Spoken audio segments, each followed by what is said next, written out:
শুভ দুপুর বন্ধুরা। রান্না বান্না কমপ্লিট হয়ে গেছে। আকাশটা ভালোই লাগছে, আজকের ওয়েদারটা মেঘলা হলেও ঠিকঠাক মনে হচ্ছে। ভাত রান্না হয়ে গেছে। আমি নিরামিষ দেখাবো, তারপরে আমিষ। এখানে সমস্ত সবজি দিয়ে একটা তরকারি, পাঁচমিশালি শালি তরকারি।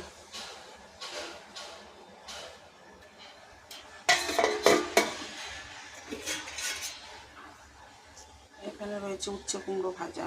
আমরা একটু উচ্ছে ভালোবাসি আর কি।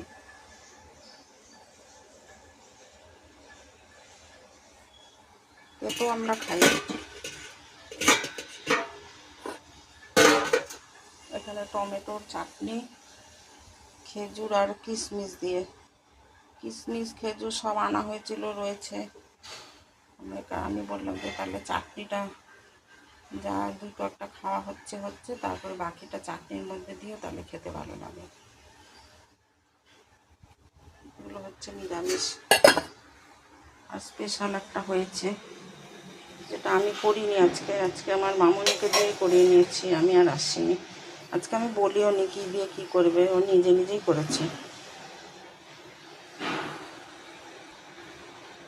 এই যে দেশি মুরগির মাংসটা নিয়ে এই মুরগিটা নিয়ে আসা হয়েছে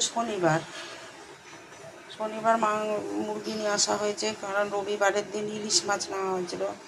মোটামুটি আমরা কয়েকজন সবাই 1 কেজি করে ইলিশ মাছ নিয়েছি। আমিও একটা 1 কেজি নিয়েছি, খাওয়া হয়েছে। আর কাঁচা মাছ রয়েছে, এটা আর আজকে করা হয়নি। আজকে সকালবেলা মুরগিটা কাটা হয়েছে। আমি ঘুম থেকে উঠেই দেখছি মুরগি কাটা প্রায় শেষ। ওই জন্যে দেশি মুরগির মাংসটা মামুনি রান্না করে দিয়েছে, পড়ে গেছে।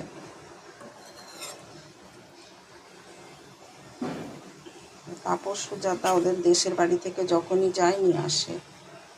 আবার আরেকটাও আছে মুরগি।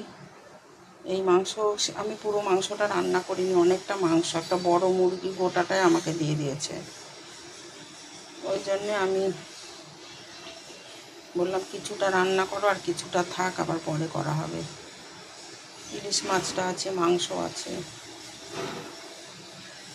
ইলিশ মাছটা আবার রান্না করে খেতে হবে। এটা হলো দেশি মুরগির মাংস। আর এই যে শশা কাটা হয়েছে, মাসি শশা কেটে রেখেছে। এই হলো আমার দুপুরের আইটেম: শশা, দেশি মুরগির মাংস, ভাত, পাঁচমিশালি তরকারি, উচ্ছে কুমড়ো ভাজা।